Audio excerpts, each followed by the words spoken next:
Tarak, yan. So, trangka. So dahil nandito, pwede kang ilalim uli, control ng wrist uli. Dito, dito siya. So, ito, pwede mong islasin na yan.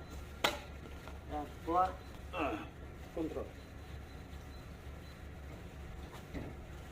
Isa, trangka, dito siya. Kuha doon. Kuha, iwa, control. Pull ka siya doon.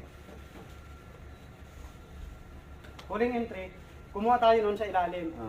So pwede tayong umibabaw.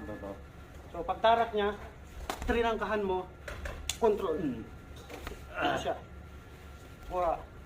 Luhuran mo. Dito siya, tsaka dito. Ulit dito para makita. Pagtarak, entry ibabaw. Kuha, bend.